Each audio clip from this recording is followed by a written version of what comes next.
Welcome back to Football 301. I am Nate Tice. Great show today. A frisky show, even. We are going to go over a group of teams that my co-host and I have deemed as frisky. Some that we consider even reverse frisky. I think that's the term we're going with at the end of the show. This is going to mean different things. I'll explain it in a second. That co-host, though, the great, the wonderful Mr. Verts. I'm not going to say Mr. Four Verts. Four is the first name. Mr. Verts himself, Charles McDonald. How's it going, Chuck? Mr. Verts. You know, it's funny. Like, the more that I've been in this career and the longer that I've had that Twitter handle, like, people actually just call me that in public. What's up, Verts? Okay. I was like, dude, it's funny though, because people ask me, like, did you play wide receiver? It's like, no, sir. No, I did not. But it's a good Twitter handle. It's easily recognizable and doesn't have any numbers or other weird symbols in it. So it's going to stay. And it's football, like, you know, football verbiage, but it's not too deep. It's like anyone that's played like NFL Blitz. You know, like That's easy. Yeah, much better. You could do worse. I'm going to come up with a football term that could have been worse than that, like as far as your last name. Like Mr. Creeper. You know, like that could have been way worse. Way worse for a surname to use. It's funny though, because I have a friend who at the time, he was basically, you know, he would get a little intoxicated and come up with Twitter handles and make dummy emails for them and just sit on the handles and sell them to people who wanted the names. And I was looking for something to change my Twitter handle to as I got it. He was like, I got 4 verts for you. I'm like, I'll take that. It's pretty good. It's like, so just a shout out to my friend Colin for giving me the 4 verts handle a few years ago. And here we are, a fan. I didn't know that piece of lore. I thought it just came off the dome. I thought like, yeah, that's a good handle. Let's go with it. It's better than running back screen or 2 gapping. Yeah, something like that. But also, there's a Real Big Fish song going through my head right now. But big news if you like money. I feel like we all do. I feel like that's pretty easy. Can't buy you happiness, but it can buy you fun. Yahoo Sports, NBC Sports are teaming up for $1 million sweepstakes. All you got to do, sign up for a Yahoo Fantasy League for instant entries. Someone's going to win $1 million after week 1 of the NFL season. Details at yahoo.com/fantasy million. All right, we're going to go over some 2024 frisky teams. What is our definition of frisky? We kind of started with teams that we looked at BetMGM that were under 9 wins, 9.5 wins. So 8 wins or under, 8.5 wins or under. Potential surprise teams, hard outs, you know, maybe a strong unit that's going to make it rough on the other, on the opposing side, keep this team in it. Maybe they ascend in the second half of the year, but under 9 win totals is kind of how we made the short list. And we're going to go from there. I have a team to start off with that I've been kind of hinting at for a while, so might as well just unload it. But before I do so, that is the Cardinals. Last year, they were garbage, at least roster-wise, and they kind of outperformed that a little bit. This is why we're leading to this friskiness. And they've always had some interesting teams the last few years, especially with Arians and then Cliff. But yeah, 7.5 wins total at BetMGM. I've been an over-better on that, even when they were a little under that. It's kind of moved up slowly. But Charles, I want to hear your Cardinals takes because I got a lot of them. And 301 is going to stand for 301 seconds. That's going to take me to probably go through that. To me, 8 wins would probably be like best case scenario for the Cardinals, right? I think this number is about appropriate for them. And when we're talking about frisky teams, when we were talking earlier, like how we want to find it, it's kind of like teams that aren't good, but they're still a pain in the ass to play.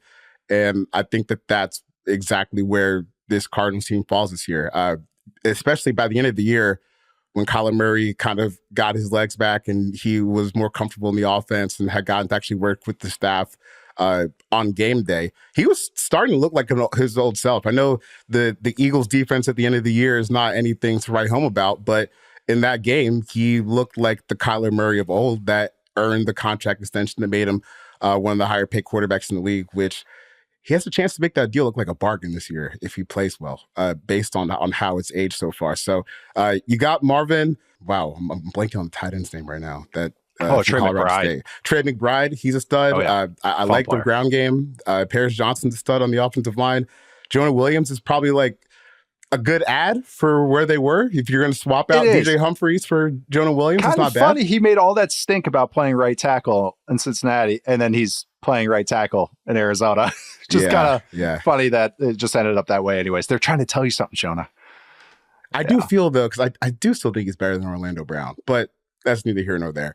It's a good unit. The only thing that scares me is the defense. I still think the defense is probably just a year away personnel wise. But even then, what worried me last year about Jonathan Gannon coming and taking this job from Philadelphia was just the Eagles' defense was so damn vanilla, and based on the personnel that the Cardinals, had last year, the prospect of that seemed terrifying. Like, oh my God, like you're just going to come out here and run spot drop, cover 3 all day with the worst talent in the league, and you're going to get up 40 points a game. But no, it was a really creative defense. They attacked, they ran a whole lot of coverages, a whole lot of different blitzes. And then we start to see some of the stuff coming out in Philly this week. And maybe Jonathan Gannon really wasn't the problem with their defense there at all.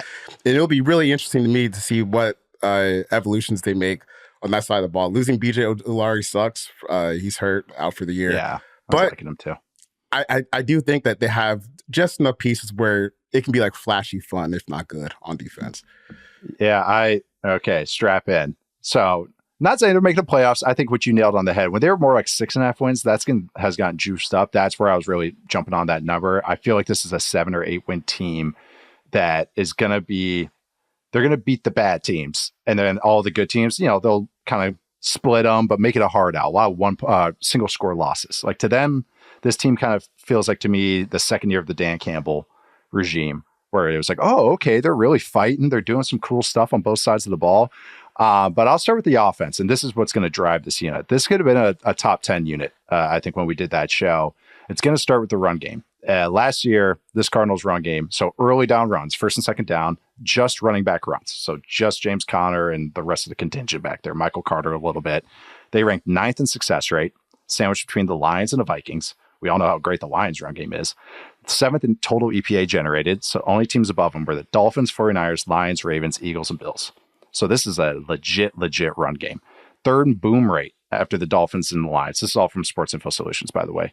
True Media is still just outside of our grasp and a little bit more. We can see it. But so if you include the QB on this, though, so they had the Pastronaut for a little bit. Clayton Tune got sacrificed to the Browns for a game, which is one of the most. I'm so sorry, bud. Like I felt bad for any quarterback that could put in that situation.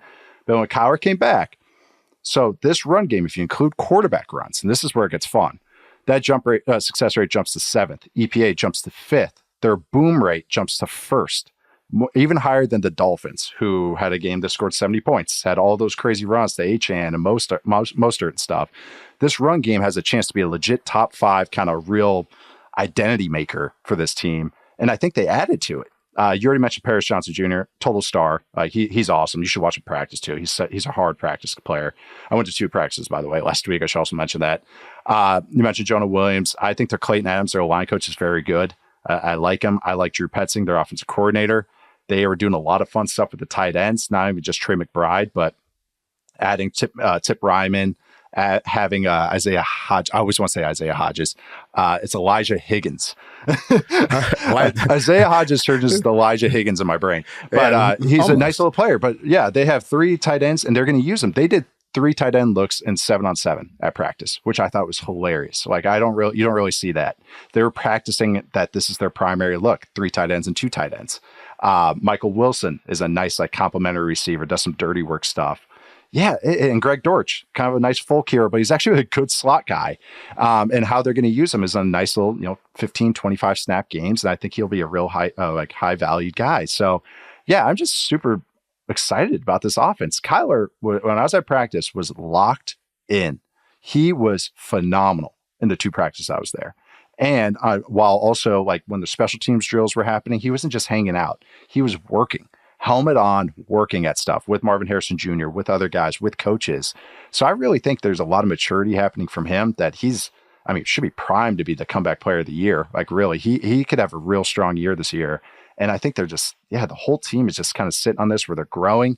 They're going to be feisty. I think they're perfect, frisky for this kind of exercise. And just real quick on the defense, I know I've kind of, like I said, I was kidding about the 301 seconds, but the youngest defensive coordinator, their defense, you nailed it. So you kind of put it, they're not going to be good, but they're going to be interesting. And their defense coordinator, Nick Rawls, is the youngest coordinator in the NFL. And it's kind of his show. Gannon's kind of helping, but it's Rawls' show. He's a star. He's going to be a head coach in a few years. He is real. I got to talk to him a little bit. He's really, really good. And they got their players playing really well. Guys like Dennis Gardick, Roy Lopez. Roy Lopez was like a practice squad Texans player, and he was like decent now. I just really like digging what they're doing. One last name I'm going to throw out there is Garrett Williams, was the defensive back. He kind of showed some stuff in practice and had a nice season last season. So really check out this Cardinals team. I think they're going to be a fun watch, a frisky watch. Insert F word there. Yeah. Good F words in there. But yeah, I had to start about the Cardinals because I felt like I just been putting a pin in this show for a month or two. Well, I wanted to ask you while you were going on your 302 seconds there, how did Marvin look at practice? Because I feel like when the Cardinals season ended, you kind of look at the skill group that they had at the time. Michael Wilson, good player, probably a number maxing out like a probably low end number 2. Yep. Dortch is a good player, but he's like 5'7", 180 pounds. And then you're looking at it, it's like, man, if they just had a wide receiver 1 and you could move these guys into roles that are more appropriate for them, you could really start taking off. And here comes Marvin. So how did he look? Like a star right away. Practice is already hard too, which is always good to see, but he's so smooth. And that's why I can get how scouts saw him. And this happens. Scouts see him in person. They go, oh, he's not that fast. Even if you watch him on tape doing stuff and all that, sometimes that's better when you just watch guys on tape. You watch him in person, he's just so smooth that he's in 5th gear the entire time and comes in and out of breaks. He's already an advanced route runner. He had a couple drops in like one-on-one red zone period, but that's not like anything I'm going to I shouldn't even talk about it. It's not that big of a deal. It just happened. It wasn't like, oh my God, he has a hands issue. It's like, it just happened. Like happens in practice sometimes, but he looks like a star. And that's another thing. It's like with the tight ends, I think that's going to be really cool. Like they might go 3 tight ends. The only receivers, Marvin Harrison Jr. All right, defense. Are you going to let James Conner run down your throat, or are you going to single up on Marvin Harrison Jr.? And with Trey McBride as a potential really good guy to work against a linebacker or a safety or something. So and a scramble threat too. And a scramble threat. Yeah, they got a stew going. They got something going down there. I was digging how practice was run, all those types of things. So moving on over to the AFC, this is another team that we both kind of want to headline this friskiness with. And it's like, when you really look at the roster, it's like, oh yeah, they got something to them. And they got some new pieces as far as coaches, new pieces as far as roster. And that's the Tennessee Titans. So Charles, when you first look at the Titans, where's the friskiness, the frisky meter kind of start for you? I mean, you got 2 really good veteran wide receivers with DeAndre Hopkins and Calvin Ridley. And you're hoping that those guys can just ease whatever transition Will Levis is still going to be going through this year. The defense has enough players where they can be frisky. I think you do have some danger spots at like off-ball linebacker and maybe at safety, although they did just sign Quandre Diggs, so that's probably patched up. But the reason why I think the Titans are frisky is when you start just kind of looking at the high-end talent that they have, it's a good collection. Now, the reason why their win total is 6.5 is because the depth is not there just yet. And also Will Levis is still an unknown, even if you are optimistic about his chances to turn into a long-term starting quarterback. It's just when you look at a team that's got DeAndre Hopkins, Calvin Ridley, Jeff Simmons, L'Jarius Sneed, Quandre Diggs, it's not a bad group. It's not a bad group. And then even with the prospect of guys like, J.C. Latham potentially turn out to be a great offensive lineman, they're going to be a tough out, even if they only win 6 or 7 games this year, or maybe even 5 if Levis struggles. But still, tough team to play. It is. I know Vrabel always kind of had them as a tough team to play, and it kind of just feels the same, even though it's Callahan now. Yeah. I want to see what the offense is, because it's the OC and the head coach are kind of grab bag guys. I mean, that's a compliment where they kind of adjust based on the quarterback and their offensive system. So I can't just go, oh, it's a Shanahan thing or it's going to be this. So I have to kind of see how it goes. But I'm optimistic. Like they've come from decent places. Nick Holes called plays at UNLV a couple of years ago and actually did a pretty good job there. He's been on 20 different staffs. He's still young though. And then Brian Callahan, like I said, but Bill Callahan is worth his weight in gold. That's like the biggest addition on this entire team, I feel like, because that's a booster. The Bill Callahan hire was funny because I saw a couple people, not too many on the internet, going, nepotism, he hired his dad. Hold on. This is not the same stuff like when we're talking about, some idiot hiring his kid to do some job he's not qualified for. This is one of the best offensive line coaches in the league. It's a discount. Yeah. That's what they got. I don't think people realize that. They let him out of his contract in Cleveland to let him go here. That never happens. That would never happen if they weren't family and everything. So, yeah, they should be thanking their lucky stars. Yeah. Can we get more nepotism going? Can we get more of these guys in here? Latham and Callahan is exciting, though. That's exciting to me. It's good. And like Latham makes sense. That's kind of his type of dude. Just a big mauler. I think we're both really high on him. I had him as a top 10 guy, period, in this draft. Not like I had him as the number 3 tackle and close to the top 2 guys. But I really, really like him. And then Skronsky, the left guard, had an up and down rookie season. I'm not going to right away just go, oh, this guy's a star. But I do trust that he'll grow, and especially get him with Callahan under him. Adding Cushenberry was huge, the center. Yeah. That's a big addition too. So yeah, Callahan, Cushenberry, Latham, that's a nice little working up front for what they had a weakness. The pass catchers are cool. You already hit them. After doing the study on Will Levis, I became a lot more bullish on him. At least to have a chance to, you want a quarterback, if you're not going to get like a star level guy, a guy that can get hot, and he can get hot. And that's the baseline I want to work with. Okay, this guy can push the ball. Maybe, he can launch some stuff. He's tough, create a little bit. That's not the worst kind of baseline to work with. I've heard good things so far. Like they're kind of tempering expectations. Like, but they were like, yeah, all signs are up. Like all signs are good so far. As far as how he's taken to the offense. Yeah, it's frisky. Defense got Jeffrey Simmons, Jerry Sneed, Roger McCreary rocks. This, do you see Shane Ray's on this roster though? I did. I had to double check that was the same Shane Ray. I got flashbacks or war horror flashbacks about that because that draft class, the 2015 draft class, that was the first draft class that I covered. Funny. So there was a lot of time spent of arguing Vic Beasley versus Shane Ray versus Dante Fowler. And then, you get like 3 or 4 years removed from that draft class. You're like, oh my God, why did we waste any time talking about any of that? Vic Beasley has flash in the pan year. Dante Fowler has been in the NFL consistently the longest. And then Shane Ray, our friend, Justice Mosqueda said that his 3-cone was a 4-cone because he ran in almost 8 seconds. Yeah. I know Shane Ray was a great example for me because I was like, man, look how crafty this guy is. Like, look at that. He had like an advanced pass rush set, and then he tested, and then I met him because I was with the Falcons and he took a visit, and I'm, former quarterback. I was a little hefty at that stage too. That's when people were asking me if I was a former tackle instead of quarterback. But I towered over him. And I was like, we can't spend a top 10 pick on that. Your top 10 pick should be like my size, like at the very least, and freaky. The sack leaders from that class, by the way, Danielle Hunter, 87.5, taken in the 3rd round. Yep. Preston Smith, and second in that class. I love Preston Smith. That was a draft hit for me when I 2nd rounder. Zadarius Smith with 60 sacks, 4th rounder. Frank Clark, who had a 1st round grade by everybody, but dropped because of character stuff. 58.5. Yeah, the Bud Dupree of all people at 53. Then Marcus Golden had 51, and then we get to Dante Fowler at 45. So yeah, it's funny because we were talking earlier today off in our text thread about Emmanuel Forbes, the Commanders cornerback who's really struggling, and he's super duper underweight for his size, but that kind of made me think of this draft class. We're talking about it. This is way off subject, but still, in the 1st round of that 2015 class, right? Like you just said, all those guys that are good, that were drafted in round 2 and beyond. Think about how literally physically small the guys who went in round 1 were. Vic Beasley, who he showed up at 246 at the combine. I don't know if he was ever that weight again for the entire time he was in Atlanta. Too. Yeah.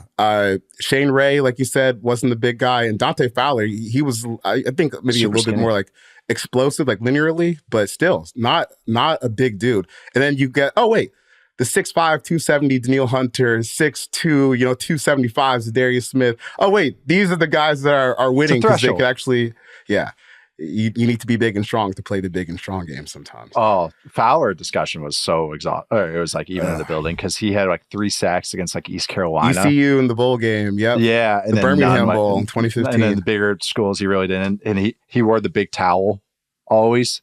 Like that was like his trademark for a little bit, that he wore the big like Gatorade towel as he played. Oh yeah. No, that class is going to take me back.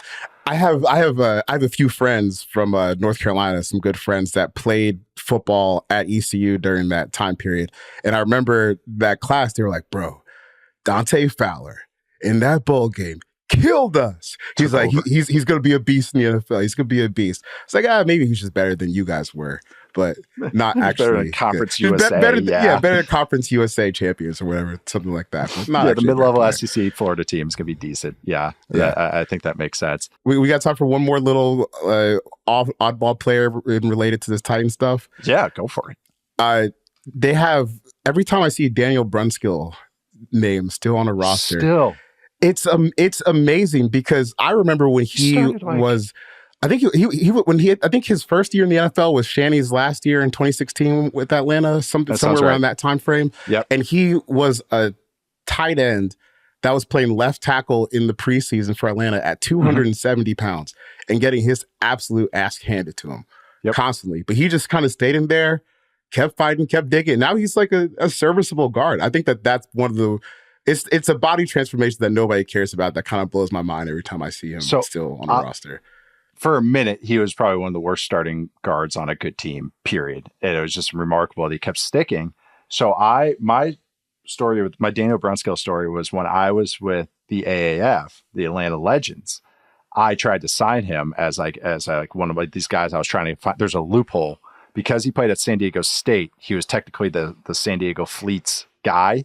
But because he was last with the Falcons, I was trying to argue that the pro rights trumped the college rights because I were the Atlanta rights there. And it turned into a whole thing. And I could tell everybody was like, we don't care. But it's like, I need an offensive lineman. And he ended up going to San Diego Fleet. So I was like, oh, okay, good for him. And then the next year, he freaking goes with the 49ers, starts 7 games. He started 14 games last year.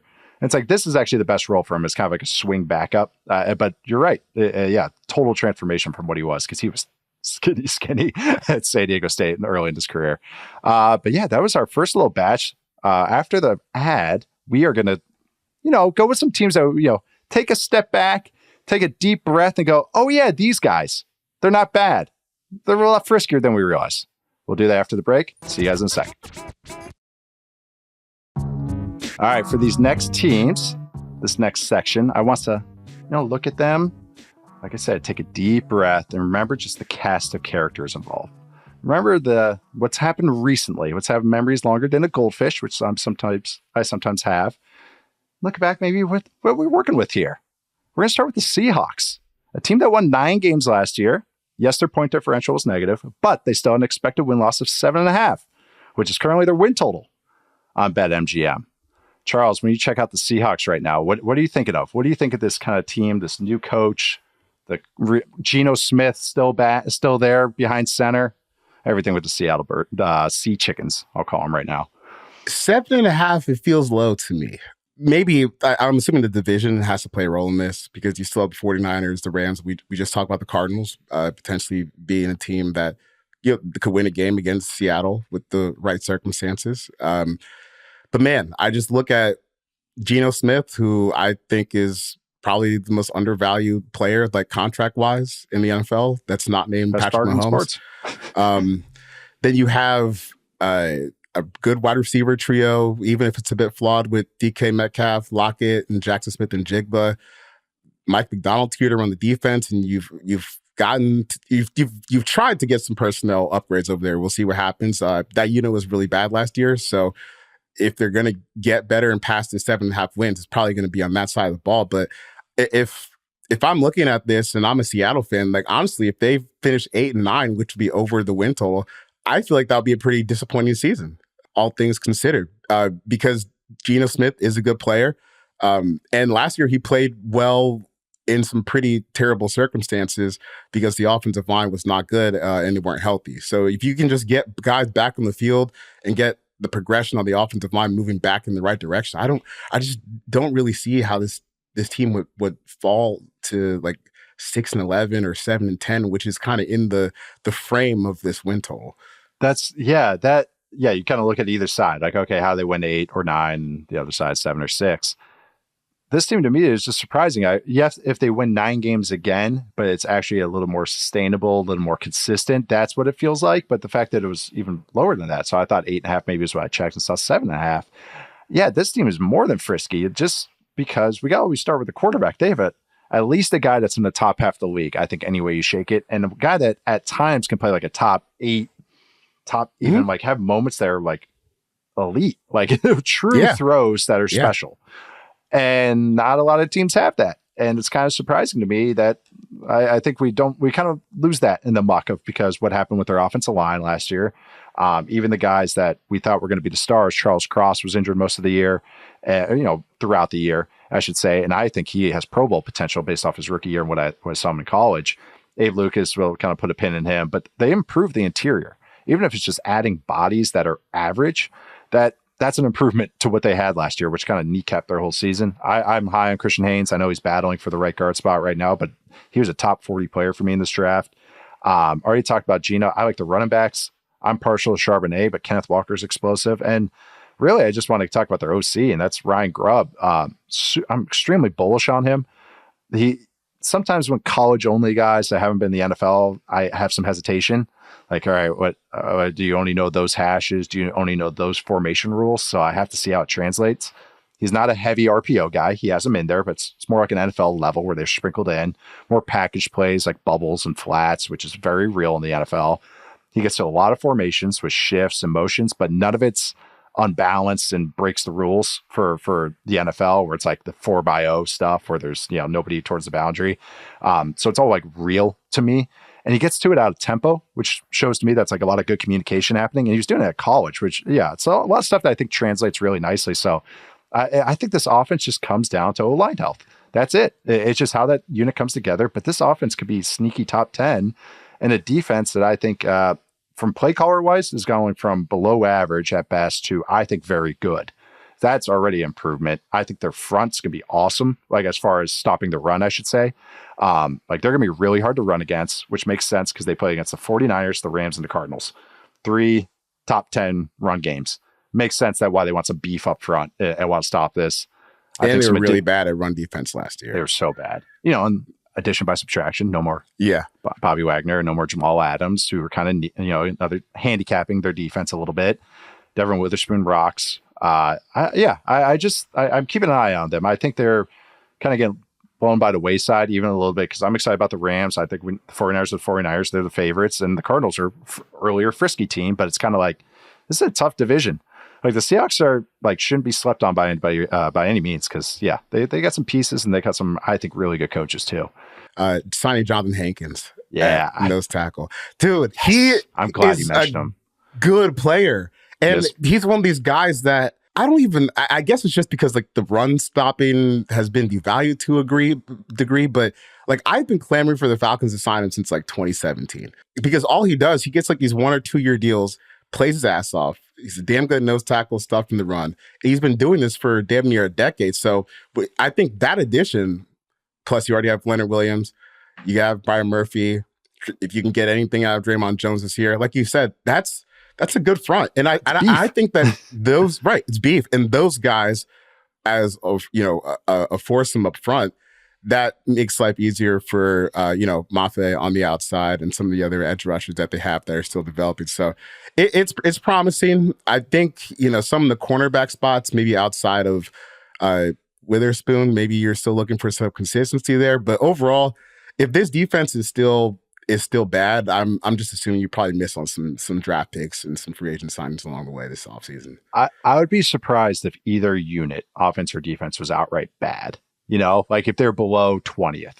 But if they both finish middle of the pack, okay, that's probably more likely. But it's even the back, like Julian Love got kind of roasted, that got the extension and everything. Like he makes sense more for McDonald than he did for the old Seahawks guys because they're more staple zone. I almost said gentle rotations, but easy to read rotations. I'll call him as that as a former quarterback.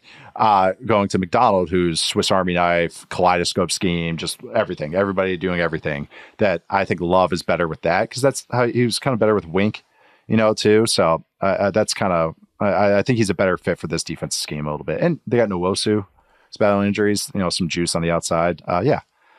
Frisky Seahawks. Going on to a former Seahawks Super Bowl opponent. Tie that one in. Run the ball, Pete, is the Patriots. I think the Patriots right now are at their win total is at 4.5, the lowest in the NFL. I thought they were That's tied with a crazy. couple other teams, but they're the lowest right now, below the Broncos and the Panthers at 5.5. Patriots play the Panthers tonight in preseason, but 4.5. Charles, how does that make you feel? It makes me feel that Vegas is just terrified of the Patriots offense, right? Because this Christian Barmore going out with blood clots, hopefully he can get on the field again at some point in the future. The day our top 10 defenses pod came out, and I had him as that was the number tough. 2 defense. That was heat-seeking missile. Hope he comes back healthy, man. It's not a fun one. Yeah, just getting healthy first from blood clots is the first big thing. So hopefully he can come back and resume his career at some point. There's no way to really put a timetable on that, but that was the big blow. But even with him gone, this should still be a pretty good defense. The secondary should be good. They still got some guys on the edge. The linebacker room is solid. So to me, when I see 4.5, it screams that the prediction here is that their offense is just absolutely nothing, which I don't think that's impossible, but I just think they have enough to get past 4.5. I'm still concerned about, just for this year, kind of how the wide receiver room plays out. I don't know if it'll be actually good this year. I like Jalen Polk. Kendrick Bourne's a solid player, but still, I wouldn't say that that's actually a good group. And then you're dealing with Jacoby Brissett and Drake May, a rookie quarterback. So there absolutely is like a disaster scenario where this goes really poorly this year. But I just think they have enough baseline competency to get over 4.5. Like even Jacoby Brissett, if they have a situation where he ends up starting, he's shown that he's the best quarterback Cleveland's had in the past, 10 years probably. Yeah. That stretch that he had when he was in for Deshaun Watson. So if they decide to sit May, that's a viable option. And even if May plays, I think there's going to be enough playmaking there we can get over like 4 wins. It seems really, really low to me, especially with the help they're going to get on defense. It has me kind of checking my own football like dogma, like going like, wait, am I just like overvaluing these guys? Which I've been guilty of. Like, a guy like KJ Osborne or Kendrick Bourne, they're dirty work guys. They do a little bit of everything. And I always like those guys. You don't want to build the whole plane out of them, but they're nice to have about half your seats built out of them. But I read what you said with the defense, like even without Christian Barmore, is like, this is a easy, to me, top 10 defense. Like, I think that's an easy call. It's one of my takes that I'd actually be like, yeah, I feel really good about that take, because I don't think there's going to be much difference in defensive play calling. Yes, you're losing, one of the GOATs, or the GOAT, I should say, but Bill Belichick, but you're losing not much as far as what they were doing day to day, as far as what installs are. The language is the same. They're returning everybody, like first team and second team on defense. That's why they could have gone so much offense, in this draft. But I think all 3 levels have good players, solid players that fit the scheme perfectly. So to me, this defense, I was just like, that'll carry them at least for some games, keep it in it, where some of these offenses in the league, at least the bottom 10, are kind of throw a dart, spin a wheel. Like, we don't know what kind of performance we're going to get out of them. But if you have a defense to rely on, that's going to help. Pick sixes, short field position, lots of punts, lots of possessions. Getting the ball at midfield because the offense went 3 and out on the other side. But I just think this offense, if I just had to break it down piece by piece, it's like the O-line is but I'm interested in their O-line coach and Scott Peters, and I'm interested in what they're a year away from being anything like even, I think, remotely average, but I don't think it could be. I think it's going to be better than bad. They just have no depth. Weapons wise, Pop Douglas got some juice. And I think legitimately good. I don't know. He's not a number 1. He's probably more like a high end 3. They got a lot of 3s, but they're all fine. They're all solid. They're all smart players. They're all going to like kind of break zone and all that. So they're a year away from like being anything. We all know that. And I think that's the Drake May timeline. But I think this team, they're going to be a little tougher to beat and tougher. They're not going to just be like a team that everyone's blowing out by double digits. They're going to be in a lot of games and making it tough on offenses. Do you know who the Patriots have? I was just looking at their depth chart, going back to like our Jonathan Hankins conversation with the Seahawks. Out goes Christian Barmore, in comes Mike Purcell. Right. Right. For those who don't know, Mike is just, he's kind of like Hankins to probably a little bit of a lesser degree. Yeah. Where it's like, if we need a body to come in for a year and just kind of kick ass The for us to mercenaries, run, man. we'll go get Mike Purcell for $2 million a year. So he's over there in New England. And I would imagine that'll probably be one of your early down Barmore replacements because he can do that. Yeah, you can. Plug it up. And that's the thing. They're all built on size. It's not like the Cowboys when they lost Hankins, they were just screwed because everybody else is gap guys, gap shooters. Like Belichick, for better or for worse, drafted a lot of the same types of guys. So it's kind of, you're not gonna. And Judon's back. Like that seems to be kind of like cooled over a little bit. I mean, Christian Gonzalez rocks. Like he was looking like a star already. I don't know. It's just a unit. Like they were just a dead team last year, and they really stripped a lot of the bad parts and kept a lot of the good parts. I think that's why I'm bullish on them. Even before we're talking about like my Drake May Island ownership, anything like that. So maybe it's just how I talk myself into it. It's like the way that I almost feel conflicted with this win total because I see 4.5 and I'm like, oh man, that feels low. But I'm also like, man, if they went 6-11, that ain't bad for where you were last year. But that's also in the range of like 4.5. I think what I object to is this being the lowest one in the NFL. I think that's the more stronger take. More so than it being 4.5. Yeah. I'm not even looking at their roster. Or their schedule. At Bengals, home Seattle, at Tough Jets, division. At San Fran, home Miami, home Houston, home Jets, home Jets, at Titans, at Bears, home Rams, at Dolphins, home Colts. They legitimately play all viable playoff teams. No, that's crazy. Actually, now that I look at it, okay, so 4.5. Okay, well, then that's into the bye week. Then they go at Cardinals, at Bills, home Chargers, home Bills. Wow. Okay. We'll put a pin on that 4.5 for a second. But yes, they're going to be frisky, though. They're going to be frisky. Yeah, the defense is going to be good while Drake May is going, what the hell is going on out here every single week? That's going to be a lot. I bet you those first practices when him going against that defense, he was probably just like, oh, wow. Like this is... Oh, watching Brian Flores against JJ McCarthy at practice. I went to Vikings practice. It was like... And even Kevin O'Connell was like, no, we want this. Like, let's make it really hard in practice so games are easier because these guys are bringing some crazy stuff every single day. Actually, let's go to Tom Brady's old stomping grounds. This is my transition here to Tom Brady's newer stomping grounds. There we go. The most recent one, I should say. That's the Tampa Bay Buccaneers. Remember them? They won their division last year. Matt and I did a segment earlier this week, and we're basically the whole segment was like, Bucks are like, remember them? Like, we're just like, are we kind of forgetting about this? Looking at the Bucks right now, Charles, where are you starting with? Because for me, it's just looking at the roster and seeing a lot of the same guys and actually improvement everywhere, and that's kind of like why I'm leading in with the Bucks in this section. Yeah, I mean they're going to be competent. They're going to be tough. If we're going back to that criteria of teams that you hate to play. I mean, they got some ass kickers, man. It's just funny though, because I remember, when Tom Brady retires, you kind of have this window for a minute where if you wanted to, like, it was attainable to jump up in the draft to go get like an Anthony Richardson or, get into that range if they were willing to spend the assets. Because I thought that might be the play. You're playing with house money because you just won a Super Bowl. Your quarterback just retired. Let's go get another one. Let's take the swing. We'll play the hot hand and see how it goes. But they're like, nah, let's just keep this in cruise control. Yeah. We'll go get Baker Mayfield. We'll go get some defensive players. We'll re-sign our guys, and we will just be like the middle class of the NFL, the representation of the middle class of the NFL, Tampa Bay Buccaneers.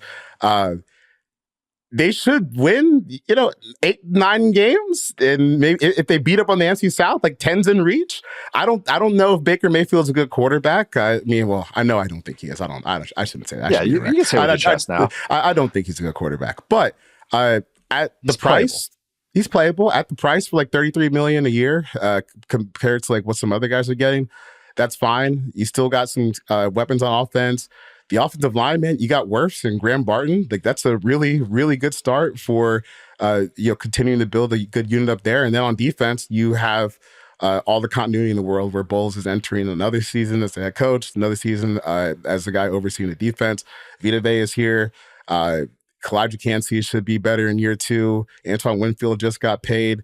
I mean, this defense still has some good players on it. And, you know, they might not be world beaters, but they should be competent and a team that, you know, can really get some teams the blues. And remember, they were, you know, a drive or 2 away from potentially pushing the Lions and getting to the NFC title game. So this team, they're not bad. They're definitely not bad. And in the NFC, that's really all it takes to maybe go on a run. Yeah, and NFC, and yeah, their division. I mean, it's just like I like how they match up against everyone. Having, you know, Bowles' defense is kind of 101. He's a knuckleball pitcher. That's what you just have to get used to. It's like that's what he's going to do. He'll get gashed in some games. So he has bad matchups. But the other side of it is, watch him in the playoffs. Watch what he can do against Hurts sometimes, or some of these quarterbacks and offensive lines that can't prep for this wonky stuff he's throwing at you. And they bring everyone back. Like, even like, all right, Devin White leaves. Okay, I know he's got name recognition. He's been a neutral at best player over the last few years. So that's not as severe as people think. I think their back end's really cool. Jordan Whitehead's back. He had a nice season last year with the Jets. Winfield's a star. Jamil Dean's solid. Is it Christian Eisen or Isian? Isian? He was like he's their slot guy. Yeah, he was like a rookie undrafted guy. He's in the slot. He actually was interesting last year. But the defensive front improved. Kalijah Kancey, you mentioned him. But yeah, him next to Vita Vea makes total sense. Total opposite pairings. It's what you wanted with Grady Jarrett and Jonathan Hankins. Kind of a plus version of that. But that's where I think the defense is at the very least always frisky with Bowles, and they have the horses to pull it off. And on offense, I think there's going to be some Baker regression. And most of it because on third down, their third down passing scheme was a lot of like Baker find Mike, make a play.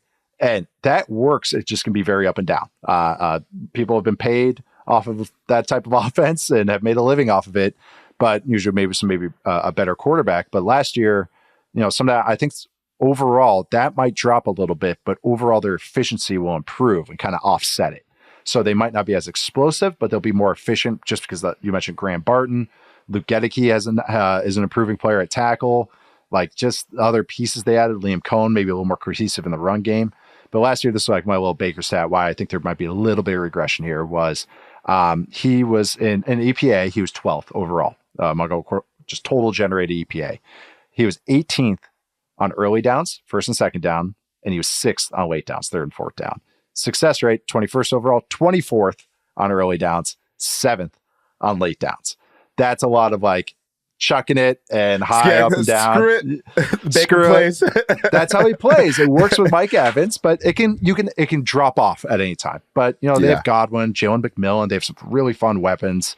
So yeah, I've just really come around on the Bucs again, because I did this last year where I kind of took a breath. I'm like, you guys are whatever. You guys aren't serious.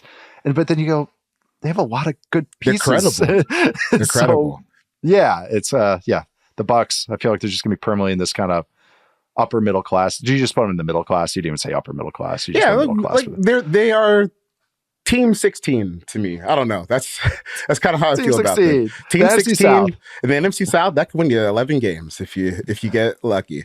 I think the last thing I have on this defense is I'm kind of fascinated by their edge room this year, because I'm not saying that they're going to be this good on defense, but it kind of reminds me of like those mid 2000s, early 2010s Ravens defenses where they just had like 6 dudes who were like B- pass rushers, and over time that ends up being okay for them. Because even when you get down to like Anthony Nelson on the depth chart, like, he's not a bad player to have that depth. It's funny. I'm looking at our lights right now. And they have Randy Gregory with DNR next to his name. I was like, did he die? And I was like, wait, no, that means did not report. Did not report. Do not resuscitate. But even if you can get anything out of him, I think they have an interesting combination. Interesting combination. He's kind of in the Tyson zone where it's like, yeah. You believe anything? Yeah, kind of. Yeah. But overall, I'm really interested in this defense. I think they're going to be tough because you still have you have your star in the middle, and then I think they have like just enough guys in the background. And also, if we're going to continue the underrated veteran defensive line game, William Golston. He's been a Buck his entire career, and he has been just a good rotational player that they haven't let walk out the building. And I think that's actually really, really cool. The unsinkable William Golston. That is, oh my God. Yeah, Billy Golston. I played against him when he was at Michigan State. Now I'm a podcaster here with Yahoo and a writer. No, but that's a great shout out. Joe Tryon had some nice moments, and Logan Hall. Like, they're all like, you said, perfect, like B- B players. But when you have a lot of them, and Vita Vea, I would say, is an A at his role. Yeah. But like that works. That works. And they add a little bit more to it.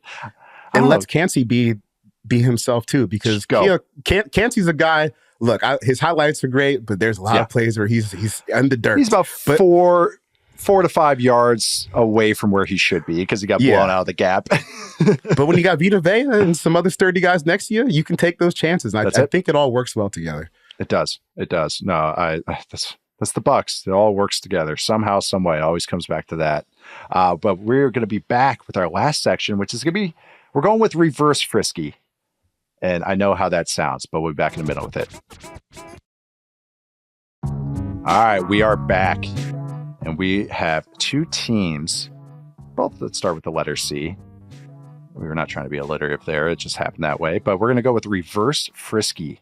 So teams that still part of this group that were below 9 wins, that we maybe are not feeling that they're a little bit more dull this season. But Charles, you wanted to start with this team. And I'm curious where you're going with it. I have some things to add because they're already being very much themselves so far. But who is that you want to start with for the reverse frisky section? The Chargers are at 8.5 wins for next year. And I don't know if this is just me kind of continuing how I feel and what I've said about the Chargers this offseason, where it's like, can we pump the brakes here a little bit? Because it started first with Chargers fans being pissed that they didn't take Neighbors and took Joe Alt instead. And it's like, you needed an offensive tackle and a wide receiver. Yeah, you needed both things. And, one's going to help you in the pass game and the run game. And the other one, quite frankly, would have been a little bit of a luxury pick for a team that didn't have time for a luxury pick. I mean, you were picking 5th overall originally. That's your pick. You didn't even trade for it. So obviously things went really poorly last year. And some of that was due to Justin Herbert's injury and him missing the back half of the season. But, they still lost 63-21 to the Raiders last season. That's the thing that happens. So I think that this team, probably still a year away. I will say, I do think that there's like some serious like diamond in the rough wild cards here that could boost them into the other direction. I think if Jesse Minter, the defensive coordinator, if he's as good as he says, as people have said about him, and his success from Michigan can continue to the NFL, kind of like Mike McDonald did, Michigan and Baltimore, and hopefully he can do it in Seattle too.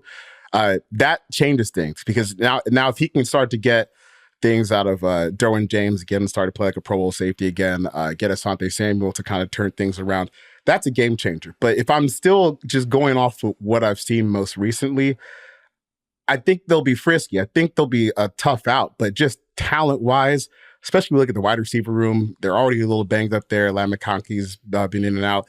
Quentin Johnston pick, it looks like it's a pretty big miss so far. So I still think you're probably going to have a bunch of inconsistencies in the pass game, even with how good Herbert is.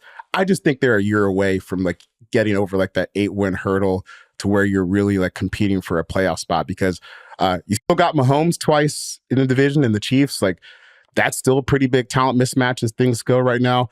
The Raiders defense is going to be frisky. You still got to play other AFC teams that are really, really good. I just think this is going to be, they need one more offseason to me just to get to actually where they want to be. So I think more like 6 or 7 wins wouldn't be that surprising for the Chargers. I would be, I'd be more leaning towards the under 2 just because, well, one, they're already acting like the Chargers. This was yesterday's or 2 days ago's practice from Daniel Popper.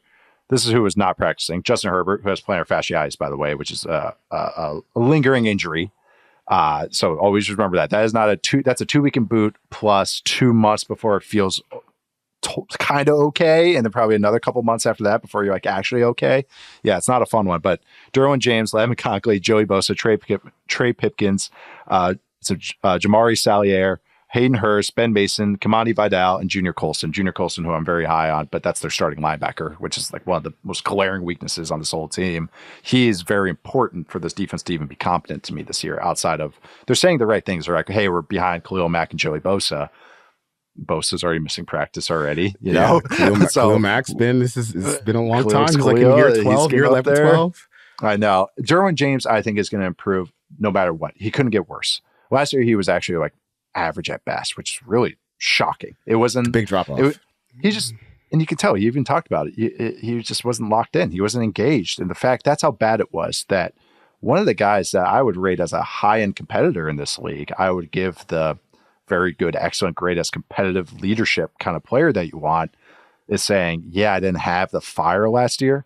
That's how bad it was in LA last year. It's going to take a lot for this team to build up those good vibes. Harbaugh's going to bring some weird good vibes, but I really they're going to take some time before I think they can launch forward to the next step. But that's why you take Joe Alt instead of Neighbors. You're not putting a Band-Aid on a bolt hole. You're trying to actually patch it up and get it better. That's why you invest in offensive line, keep the quarterback upright, and then go from there. So I'm with you that I'm reverse frisky on them this year. But I like where they're going midterm, long-term, because that's the Harbaughnization of all. This offseason was a good step for them, get moving back in the right direction. But, it just all starts like where so much outrage there was for the draft pick. Like, man, I don't think you guys get where this team is right now. They're not a Malik Neighbors away from winning the Super Bowl, Go get your right tackle. You got, if they're healthy, what could be the best offensive tackle deal in the NFL in short time. They're still acquiring the pieces. I mean, just look how many they sprinkled first rounders on receivers like Pez's, like people have so. To me, it's easier to find that guy, the guy that can be the one. I know everyone's going, oh, there's only 4 or 5 of them, than to build a good offensive line. We've talked about this kind of like, the Lions by default kind of have the best offensive line right now. It's like, that's a weapon. That everything else can move around. Guys can get hurt. That a good offensive line or an elite offensive line, it doesn't matter who your second receiver is or your main running back is. You can just trot those guys out until you find one, because the line and the quarterback you can just build around. So what did we say at the start of this? When we were talking about Beasley and Fowler and Shane Ray, yes. Sometimes you just need big and strong people to be big and strong people. You look at the Lions. First round pick of Taylor Decker, first round pick of Frank Ragnow, first round pick of Penei Sewell. They spent money on Vitae, the guard. I mean, he's okay. Yeah, he's okay. But they put the investments in, right? So yeah, Jonah Jackson was a day 2 pick. Like it doesn't come out of nowhere. It's like you have to, even like the Eagles. Yeah. Even the Eagles, who they're losing Jason Kelsey, they drafted a guy in the 2nd round to sit behind him for 2 years. This was a plan. Like these building an offensive line isn't just out of nowhere. That's why even some of these teams earlier, I've talked about their friskiness, is I mentioned their offensive line coaches, because that matters. That not just because of my own biases, but also just because that's how you can surprise people, is if you can have a competent line that's not a weakness, because that's what tears apart seasons, is offensive line injuries and offensive line incompetence.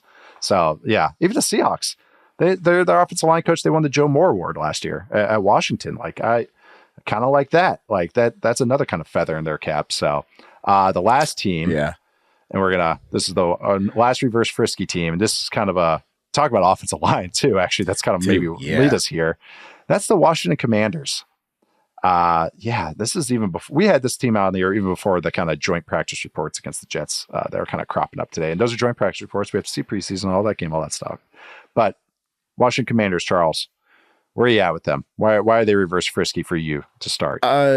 Because when I see the Patriots of 4.5, this is the team I think should be there. Them are the Broncos. 6.5. I don't know. I mean, I guess their schedule's it's not even somewhat manageable. It's still kind of difficult for where they are, right? Because the Eagles, even when they're division, Eagles, it's a tough out. The Cowboys are a diminished version of themselves from last year, but that's a tough out too. They're still good. That's the thing is, right. We've been a little lower on the Cowboys. This is still like a 10 win probably team, like 9-10 win team. It's the Cowboys stuff is more just frustration with Jerry, because dude, why are you're not maximizing what you could be doing this year, and it's yelling at him for sleeping in the bed he made. That's what kind of what's going on, or whatever. I almost said something meaner, but yeah. Well, I'll say something mean about the Commanders. I don't understand what their plan was this offseason, really. I don't really get it. Because you go out and you have like the spat with Brian Johnson. No, Ben Johnson. Yeah. Ben Drew Johnson. Proxies. I was Brian Johnson, at the Eagles article on the brain. Ben Johnson. Brian Johnson's another off-season articles and quarterback and offensive coaches. Yeah, you have to spat with Ben Johnson. You settle on DQ. Mm-hmm. DQ brings Cliff, and just to keep it real, like to go from like Ben Johnson as a prospect to Cliff Kingsbury running your offense, like that's a pretty big drop off. Then you look at the offensive line play. I don't really know where you're supposed to hang your hat on where you're going to get any real good positive play from this group this year. You throw in a quarterback who is known for taking risks and taking gambles, and he's going to get sacked a lot this year. So just like the offensive line and quarterback setup, how could you possibly say his team's going to win 7 games? And that's not even including the defense, where you still have a good defensive tackle room, right? For whatever reason, they've decided to just, not flip anything with John Allen and Deron Payne, saying those are the guys. We'll trade off the edge rushers, but we're going to keep these guys. But then like you go out and get Cleveland Farrell, got Dante Fowler's back with DQ again. Dorrance Armstrong is here. Dorrance Armstrong's a solid player, but if he's going to be your best, rotational guys, not edge ones, guys to build around. Yeah. And then you don't even get me started in secondary, where you got Emmanuel Forbes, who I don't know if you could start him this year because he's gotten up to 170 pounds from last year. And then you have Bobby Wagner in the middle at linebacker. It's a slow defense. And that's not the kind of defense that Dan Quinn has ever thrived with. Like, he needs the speed because he asks guys to cover a whole lot of ground, especially on the back end. So I think this season has disaster written all over it. I think that Jaden Daniels could be in Sam Howell territory this year, where we start tracking it again in week 8. Like, hey, he's on pace to break the sack record. Let's keep an eye out on this, because the situation really is it's lightning in a bottle for getting sacked in the backfield. Yeah, quarterback who holds on to the ball forever and an offensive line that can't block. Yeah, I'll start with the defense. You mentioned the defensive tackles, who are both studs. Like, either guy could be a DT1 on any team, the upper echelon one too.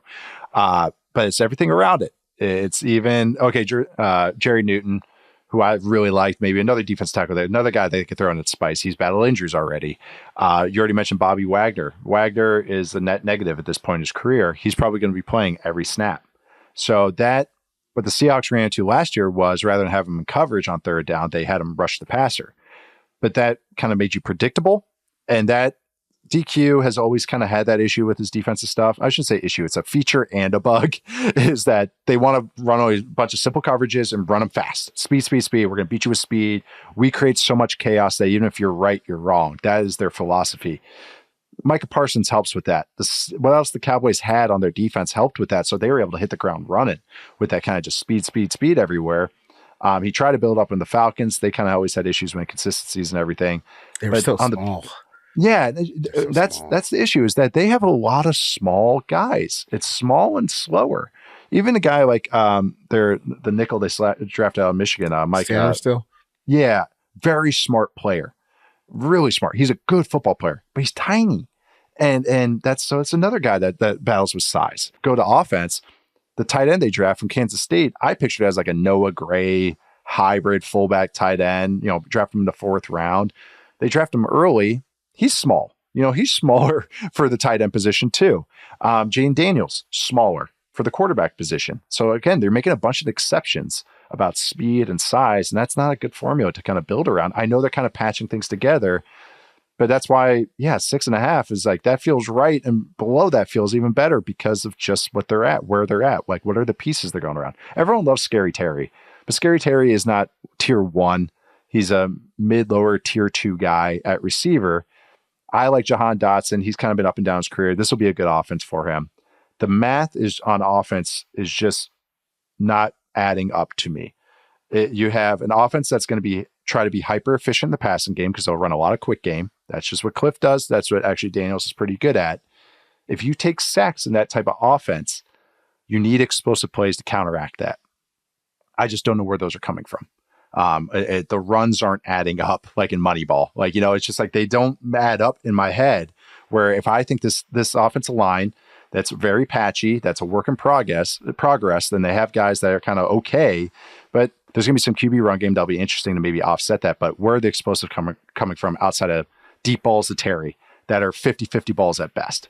So sacks plus lack of explosives is not a good equation to have. You might not know where the explosive plays are coming from, but someone on that offense does, and his name is Jaden Daniels. We're going to get a lot of Jaden Daniels hero ball this year. He's trying to make something happen because they might be starting a third round rookie at left tackle against Micah Parsons and the Eagles and the Giants 6 times a year. And every argument, but that's the thing is like, I know we looked at the schedule, but how are the Patriots at 4.5? And then we just kind of broke down these teams, and you look at position by position, it's like kind of where are the differences of strengths and everything? That even like tight end, they have Zach Ertz out there. It's like the Cardinals were like, no, we don't want to play Zach Ertz. Like that's how his career ended. It wasn't like the Cardinals were, Trey McBride's good, but it wasn't like, they're some all-world dream team they were trotting out there last year. So Commanders, I definitely reverse Frisky. I don't know what that is. Just good luck blocking your own division. That's how I feel about the Commanders. Good luck blocking your own division, let alone the other teams. I know that's what you always want to, is you want your young quarterback running around and trying to make a whole bunch of plays happen. And Jalen too is like how I think he's going to hit is kind of being a fast Teddy, where he's just nickel and diming and then creates every once in a while with his legs, just like a faster version that can just do a little bit more. Not Mahomes, not Josh Allen, not Lamar, not those guys. I know that's not fair to compare anybody to those guys, but guys that every play they can break, contain, create a throw, break, contain, create a throw. Like Daniels actually thrives with kind of smooth operation. Like that's actually more his style than, I know we see the rushing numbers, we see all that. That's just a different than his actual style. So again, just a little scary, but closing it up. That was fun with the friskiness. But we're closing it out today. We'll be back on Tuesday with another episode with Matt Harmon. I'm Nate Tice. You can find me at Nate_Tice. That's Charles McDonald. You can find him at where, Charles? Mr. Verts, I already spoiled it, but where can we find you? Find me on Twitter at 4Verts, where I am mostly tweeting at the EA college football account, telling them to patch the game. Oh, yeah. What you got any patch takes or patch updates? It's like what we probably took a good 5 steps forward, but like 2.5 back. Okay. They broke some stuff while they were fixing it, but it's mostly in a better spot than it was yesterday. Mostly. So, I still kind of wonder, like, what were you guys working on the past 3 years to a degree, now that the initial shock has worn off? But I'm still playing it every day. So they had to get Mo Bamba in the game. That's what every single stadium. Every single stadium. Yeah, it wasn't even special. I thought it was just gonna be a couple. How's the 32 team Dynasty League going? Dude, we have some. You're the commissioner, right? I am. We have a lot of users losing to the computer, like a lot. It's not on Heisman, right? No, it's on All-American. We have 4-minute quarters. We've got people, not to throw our friend Richard Johnson under the bus, but he's playing at Florida and he lost to like UCF 42-9. I'm like, dude, that's realistic. Well, yeah, I feel like, what are we doing here? We've got users like as ranked teams losing to unranked CPU teams. It's bad out here. But my Memphis Tigers, we just landed a 4-star quarterback, and since no one knows how to recruit, we're about to land a 5-star running back too. So I might have to bolt to a new job. Are you like you have a fence around Mississippi? Like how where's the recruiting happening? Memphis. So I know, but Memphis recruits Mississippi big. So do you have like basically the person area? There is Tennessee. Tennessee is user controlled in the league, but they don't really know what they're doing. So I'm just picking off Tennessee players right now and trying to build a fence. Yeah, you PlayStation players, man. I know. Got to make a switch. Play. This is what Kevin Nash talked about. Just join WCW. There's about 5 people that get that. But subscribe to us at Football 301, please. It'd be great. Follow us, rate us 5 stars, hopefully. But you can also watch us on YouTube. We're on the Yahoo Sports YouTube channel. Check out all these videos, plus plenty of great content, plenty of Olympic stuff as well. Charles, Me and Matt are also doing voicemails. Next Thursday, we're doing those. Oh, just me, you, and Charles. Next Thursday, we're doing voicemails. That's awesome. Send in your questions. Football301mailbag at yahoosports.com. That is football301mailbag at yahoosports.com. Emails are great. Videos and voice notes are even better. Thanks to Stone, Adi, Brett, everybody behind the scenes. We'll be back on Tuesday. See you guys then.